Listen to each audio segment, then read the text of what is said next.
కరీంనగర్ లో బీఆర్ఎస్ కు big shock తగలనుంది. BRS పార్టీకి mayor Sunil Rao good bye చెప్పనున్నట్లు తెలుస్తోంది. మేయర్ తో పాటు మరో 10 మంది కార్పొరేటర్లు బీఆర్ఎస్ ను వీడనున్నట్లు తెలుస్తోంది. వీరంతా రేపు కేంద్ర మంత్రి బండి సంజయ్ సమక్షంలో బీజేపీలో చేరనున్నట్టు సమాచారం.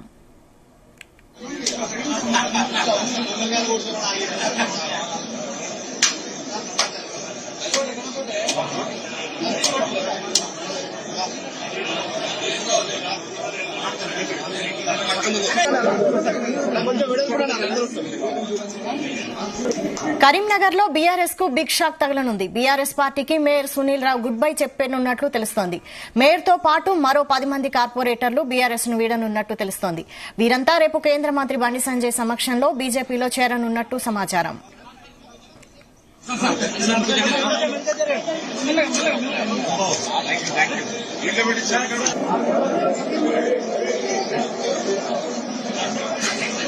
ఇదే అంశంపై మరిన్ని డీటెయిల్స్ మా ప్రతినిధి గోపి అందిస్తారు. గోపి, వైశాల్, కరీంనగర్ బీఆర్ఎస్ కు పట్టున్న జిల్లాగా పేరొందిన కరీంనగర్ జిల్లాలో బీఆర్ఎస్ కు గట్టి షాక్ అని చెప్పి షాక్ తగిలిందని చెప్పవచ్చు. అయితే కరీంనగర్ లో బీఆర్ఎస్ మేయర్ గా కొనసాగుతున్న సునీల్ రావు దాదాపు బీఆర్ఎస్ ను వీడుతున్నట్టు కూడా సమాచారం అవుతుంది. ఇటు మేయర్ తో సహా 10 మంది కార్పొరేటర్లు కూడా బీఆర్ఎస్ ను వీడి బీజేపీలో చేరుతున్నట్టు కూడా సమాచారం అయితే అవుతుంది. రేపు అధికారికంగా కూడా చేరనున్నట్టు కూడా మనకు ప్రాథమికంగా సమాచారం అయితే అందింది. గత కొన్ని రోజులుగా ఇటు బండి సంజయ్ వెంబడి కూడా మేయర్ సునీల్ రావు తిరుగుతున్న నేపథ్యంలో ఏ కార్యక్రమం అయినప్పటికీ కూడా అతని వెంట ఉంటూ కూడా ఉంటున్నారు. అయితే ఈ నేపథ్యంలోనే గత కొన్ని రోజులుగా జరుగుతున్న పరిణామాల దృష్ట్యా మాత్రం మేయర్ సునీల్ రావు మాత్రం బీజేపీలో చేరుతారని ప్రచారం జరిగినప్పటికీ అధికారికంగా కూడా మేము చేర్చలేము, అభివృద్ధి కోసమే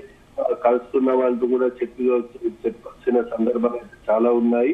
అంటే ఇటీవల దాదాపు సునీల్ రావు అయితే మొదటి నుంచి కూడా బీఆర్ఎస్ నుంచి కూడా పోటీ చేసినప్పటికీ కూడా ఇటు మాజీ ఎంపీ బోయినపల్లి వినోద్ కుమార్ కు పొరుగుజంగా ఉన్న మేయర్ సునీల్ రావు అతని ఇంత కరీంనగర్ స్మార్ట్ సిటీ నిధుల్లో మాత్రం బీఆర్ఎస్ అధికారంలో ఉన్నప్పుడు మాత్రం బీఆర్ఎస్ వల్లే ఇటు స్మార్ట్ సిటీ పనులు అనేది వచ్చాయంటూ కూడా బోయినపల్లి వినోద్ కుమార్ తెచ్చారంటూ కూడా దీనికి కీ రోల్ వహించారంటూ కూడా ప్రచారం అయితే చేశారు. అయితే మాట్లాడిన సందర్భాలు కూడా చాలా ఉన్నాయి. అయితే కేంద్ర ప్రభుత్వం అప్పుడు సపోర్ట్ చేస్తలేదని చెప్పిన మేయర్ సునీల్ రావు మాత్రం ప్రస్తుతం అయితే కేంద్ర ప్రభుత్వం ద్వారానే ఇటు స్మార్ట్ సిటీ పనులు అవుతున్నాయని చెప్పడం అయితే చెప్పే పరిస్థితి అయితే మనకు కనిపిస్తుంది. ఇప్పుడు ఈ రోజు కూడా కేంద్ర మంత్రి పర్యటన నేపథ్యంలో కూడా కేంద్ర మంత్రి అయిన మనోహర్ లాల్ ఖట్టర్ పర్యటన నేపథ్యంలో కూడా సునీల్ రావు ఆ కార్యక్రమంలో పాల్గొన్నారు. నిన్న కూడా జరిగిన కార్యక్రమంలో కూడా బండి సంజయ్ తో పాటు గంగుల కమలాకర్ తో పాటు కూడా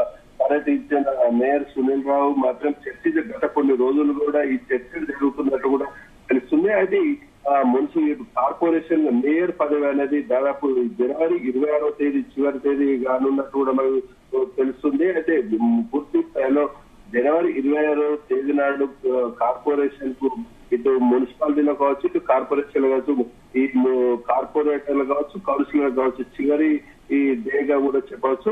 పదవి కాలం ముగిసిన నేపథ్యంలో మాత్రం రానున్న రోజుల్లో మాత్రం పూర్తి స్థాయిలో బీజేపీ నుంచి పోటీ చేసి కరీంనగర్ లో బీజేపీకి పట్టు సాధించి బీజేపీ పీఠం మేయర్ పదవి చేజిక్కించుకునే దిశగా నేను కృషి చేస్తానంటూ కూడా హామీ ఇచ్చినట్టు కూడా తెలుస్తుంది. అయితే ఈ నేపథ్యంలో 60 డివిజన్లు ఉన్న కరీంనగర్ లో 66 డివిజన్లుగా మార్చారు. అయితే 66 డివిజన్లలో కూడా పూర్తి స్థాయిలో తనకు బాధ్యతలు అప్పగించినట్లయితే పూర్తి స్థాయిలో బీజేపీ అత్యధిక సీట్లు గెలుపొంది మళ్ళీ బీజేపీకి పీఠం మేయర్ పదవి దక్కించే విధంగా కృషి చేస్తానని కూడా మేయర్ సునీల్ రావు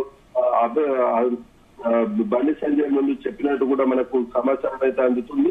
ఈ నేపథ్యంలోనే బండి సంజయ్ గత కొన్ని రోజులుగా చర్చలు కొనసాగినప్పటికీ కూడా ఈ రోజు కొలిక్కి వచ్చినట్టు కూడా తెలుస్తుంది. కేంద్ర మంత్రి పర్యటనలో కేంద్ర మంత్రి మనోహర్ ఖట్టర్ ద్వారా కూడా చర్చలు జరిపినట్టు తెలుస్తుంది. ఈ నేపథ్యంలోనే మేయర్ సునీల్ రావుతో పాటు 10 మంది కార్పొరేటర్లు కూడా బీఆర్ఎస్ కు రాజీనామా చేసి రేపు అధికారికంగా కూడా బీజేపీలో చేరే అవకాశం ఉన్నట్టు కూడా మనకు సమాచారం అవుతుంది. ఇటీవల రానున్న పదవి కాలం మేయర్ పదవి కాలం పూర్తయిన నేపథ్యంలో రానున్న ఎన్నికల్లో మాత్రం బీజేపీ నుంచి కూడా మేయర్ అయ్యే అవకాశం కోసం కూడా సునీల్ రావు ప్రయత్నిస్తున్నట్లు కూడా మనకు సమాచారం అవుతుంది. ఏదేమైనప్పటికీ కూడా బీఆర్ఎస్ పంచుకోటగా ఉన్న కరీంనగర్ లో మాత్రం మేయర్ సునీల్ రావుతో పాటు 10 మంది కార్పొరేటర్లు వెళ్ళిపోవడం ఒక పెద్ద షాక్ గా చెప్పవచ్చు వైశాలి.